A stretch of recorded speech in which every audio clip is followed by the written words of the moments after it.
ನಮಸ್ಕಾರ. ನಾಯಕ್ಸ್ ಅಡುಗೆ ಮನೆಗೆ ಸ್ವಾಗತ. ನಾನೀಗ ಉಪ್ಪಿನ ಸೋಳೆದು ರೊಟ್ಟಿ ಮಾಡ್ತಾ ಇದ್ದೇನೆ. ಹಾಗೆ ನಿನ್ನೆ ನೋಡಿ ಉಪ್ಪಿನ ಸೋಳೆಯನ್ನು ನೀರಲ್ಲಿ ಹಾಕಿಟ್ಟದ್ದು. ಇದೊಂದು ಉಪ್ಪು ಹಾಕಿಟ್ಟದ್ದು, ಉಪ್ಪು ಜಾಸ್ತಿ ಇರ್ತದೆ, ಅದಕ್ಕೋಸ್ಕರ ನೀರಲ್ಲಿ ಹಾಕಿಡೋದು. ಅದು ಒಂದು ದಿನ ನೀರಲ್ಲಿ ಇದ್ದರೆ ಸರಿ ಉಪ್ಪು ಹೋಗ್ತದೆ. ಈಗ ಇನ್ನು ಇದನ್ನು ಸಣ್ಣದಾಗಿ ಹೆಚ್ಚಿಕೊಂಡು ಬರ್ತೇನೆ. ಉಪ್ಪಿನ ಸೋಳೆಯ ರೊಟ್ಟಿ ಮಾಡಲಿಕ್ಕೆ ನೋಡಿ ಸಣ್ಣಗೆ ಹೆಚ್ಚಿಕೊಂಡು ಬಂದೆ. ಉಪ್ಪಿನ ಸೋಳೆಯನ್ನು ಒಂದು ಅರ್ಧ ಕಪ್ಪಿನಷ್ಟು ಉಂಟು, ದೊಡ್ಡ ಕಪ್ಪಲ್ಲಿ. ಇದನ್ನು ಮಿಕ್ಸಿ ಜಾರಿಗೆ ಹಾಕ್ತಾ ಇದ್ದೇನೆ.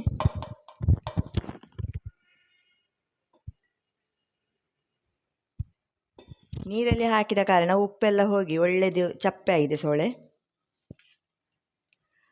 ಒಂದು 4 ಒಣಮೆಣಸು, ಕಾಯಿಮೆಣಸು ಹಾಕಿದರೆ ಸಾಕ್ತದೆ. ಮತ್ತು ಸ್ವಲ್ಪ ತೆಂಗಿನ ತುರಿ, 1 ಚಮಚದಷ್ಟು ಕೊತ್ತಂಬರಿ, ಅರ್ಧ ಚಮಚದಷ್ಟು ಜೀರಿಗೆ, ಇಷ್ಟು ಹಾಕಿ ನಯವಾಗಿ ರುಬ್ಬಿಕೊಂಡು ಬರ್ತೇನೆ.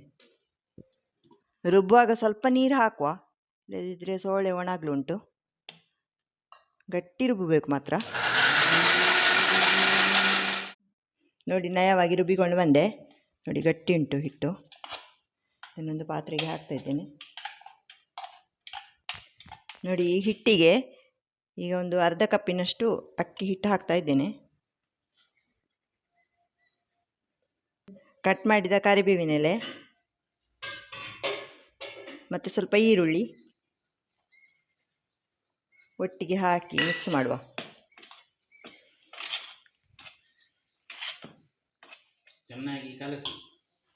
ಹಿಟ್ಟು ಕಲಸಿ ಆಯಿತು. ನೋಡಿ ಸ್ವಲ್ಪ ಚಪ್ಪೆ ಉಂಟು, ಸ್ವಲ್ಪ ಉಪ್ಪು ಹಾಕ್ತಾ ಇದ್ದೇನೆ.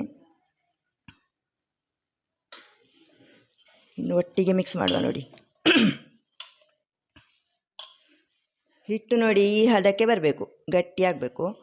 ಉಪ್ಪಿನ ಸೋಳೆ ಮತ್ತು ಅಕ್ಕಿ ಹಾಕಿ ಒಟ್ಟಿಗೆ ಕಡಿದ್ರೂ ಆಗ್ತದೆ. ಕಡಿಯುವ ಕಲ್ಲಲ್ಲಿ ಆದರೆ ಹಾಗೆ ಒಟ್ಟಿಗೆ ಕಡಿದ್ರೆ ಗಟ್ಟಿ ಆಗ್ತದೆ ಹಿಟ್ಟು. ಮಿಕ್ಸಿಯಲ್ಲಿ ಆದರೆ ನೀರು ಚೂರು ಹಾಕಬೇಕು. ಹಾಗಾಗಿ ಹಿಟ್ಟಿಗೆ ಹುಡಿ ಹಾಕಿದರೆ ಒಳ್ಳೆಯದಾಗ್ತದೆ. ಇನ್ನು ಬಾಳೆ ಎಲೆ ತಂದು ರೊಟ್ಟಿ ತಟ್ಟುವ. ನೋಡಿ ಬಾಳೆ ಎಲೆ ತಂದೆ. ಈಗ ಸಣ್ಣದು ಮಾಡಿ ಒಂದು ರೊಟ್ಟಿ ತಟ್ಟುವ. ದೊಡ್ಡದು ಬೇಡ, ನಾನು ಸಣ್ಣ ಎಲೆ ತಂದದ್ದು. ನೋಡಿ ಹೀಗೆ ತೆಳ್ಳಗೆ ಆಗಿ ತಟ್ಟಬೇಕು ರೊಟ್ಟಿ. ಇದಕ್ಕೆ ಅಕ್ಕಿ ಕಡಿಮೆ ಹಾಕಬೇಕು, ಸೋಳೆ ಸ್ವಲ್ಪ ಜಾಸ್ತಿ ಹಾಕಿ ಸರಿ ಗಟ್ಟಿಯಾಗಿ ಕಡ್ದು ರೊಟ್ಟಿ ತಟ್ಟಿದರೂ ಒಳ್ಳೆಯದಾಗ್ತದೆ. ಇಲ್ಲದಿದ್ದರೆ ಮಿಕ್ಸಿಯಲ್ಲಿ ಸೋಳೆಯನ್ನು ಮಾತ್ರ ಕಡ್ದು ಅಕ್ಕಿ ಹುಡಿಯನ್ನು ಮಿಕ್ಸ್ ಮಾಡಿ ಗಟ್ಟಿ ಮಾಡಿ ತಟ್ಟಿದರೆ ಆಯಿತು. ಈ ಸೋಳೆಯ ಪದಾರ್ಥ ಅದು ಇದೆಲ್ಲ ಮಕ್ಕಳಿಗೆ ಹಿಡಿಯುವುದಿಲ್ಲಲ್ಲ, ಸೋಳೆ ಸುಕ್ಕ ಮಾಡಿದರೆ ಎಲ್ಲ. ಅದಕ್ಕೆ ಈ ಥರ ರೊಟ್ಟಿ ಎಲ್ಲ ಮಾಡಿದರೆ ಮಕ್ಕಳಿಗೂ ಇಷ್ಟ ಆಗ್ತದೆ. ಸ್ವಲ್ಪ ತೆಂಗಿನೆಣ್ಣೆ ಹಾಕುವ ಕಾವಲಿಗೆ. ಇದಕ್ಕೆ ಮೈನ್ ತೆಂಗಿನೆಣ್ಣೆ ಸರಿ ಹಾಕಿದರೆ ರೊಟ್ಟಿ ತುಂಬ ಪರಿಮಳ ಆಗ್ತದೆ.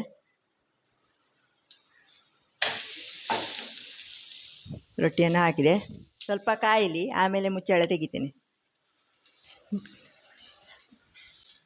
ಉಪ್ಪಿನ ಸೋಳೆ ಹಾಕುವುದು ಹೇಗೆ ಅಂತೇಳಿ ಮೊದಲಿನ ವಿಡಿಯೋದಲ್ಲಿ ಹಾಕಿದ್ದೇನೆ, ಅದನ್ನು ಸಹ ಒಮ್ಮೆ ನೋಡಿ.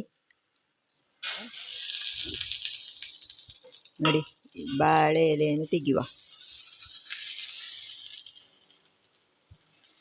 ಇನ್ನು ಸ್ವಲ್ಪ ತೆಂಗಿನೆಣ್ಣೆಯನ್ನು ಮೇಲಕ್ಕೆ ಹಾಕಿ ಅದನ್ನು ಮಗ್ಚಿ ಹಾಕ್ತಾ ಇದ್ದೇನೆ.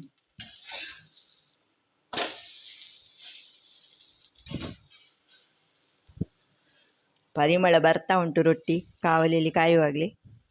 ಇದು ಕಾಯಲಿಕ್ಕೆ ಮಾತ್ರ ಸ್ವಲ್ಪ ಹೊತ್ತು ಜಾಸ್ತಿ ತಗೊಳ್ತದೆ, ಬೇಗ ಆಗೋದಿಲ್ಲ. ಅದು ನೀರುಳ್ಳಿ ಎಲ್ಲ ಬೇಯಬೇಕಲ್ಲ, ಹಾಗಾಗಿ ಅದು ಸ್ವಲ್ಪ ಲೇಟ್ ಆಗ್ತದೆ. ಅದೊಂದು ರೊಟ್ಟಿ ಕಾಯಲಿ, ಇನ್ನೊಂದು ರೊಟ್ಟಿ ತಟ್ಟುವ.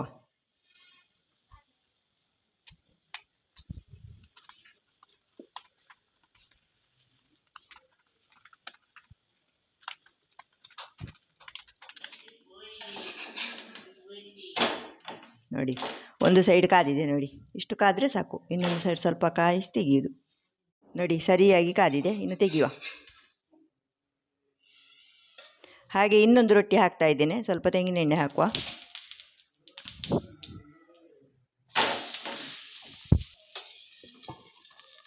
ನೋಡಿ ಈಗ ಕಾದಿದೆ, ಇದರ ಎಲೆ ತೆಗೆಯುವ.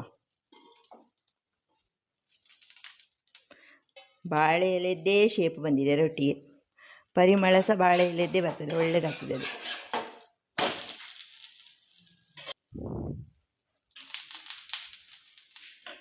ನೋಡಿ ರೊಟ್ಟಿ ಕಾದಿದೆ, ತೆಗಿತಾ ಇದ್ದೇನೆ. ಉಪ್ಪಿನ ಸೋಳೆಯ ರೊಟ್ಟಿ ರೆಡಿ ಆಯಿತು.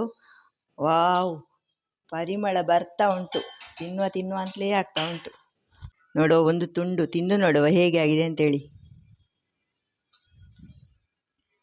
ಒಳ್ಳೆಯದಾಗಿದೆ, ಪರಿಮಳ ಆಗಿದೆ.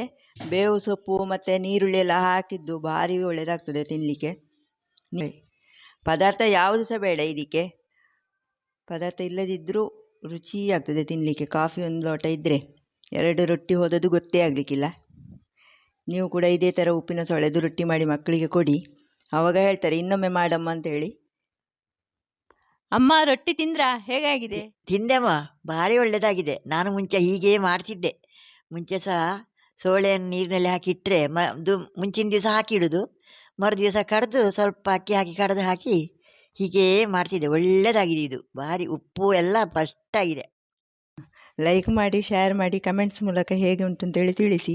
ಇನ್ನು ಮುಂದಿನ ವಿಡಿಯೋದಲ್ಲಿ ಸಿಗುವ. ನಮಸ್ಕಾರಗಳು.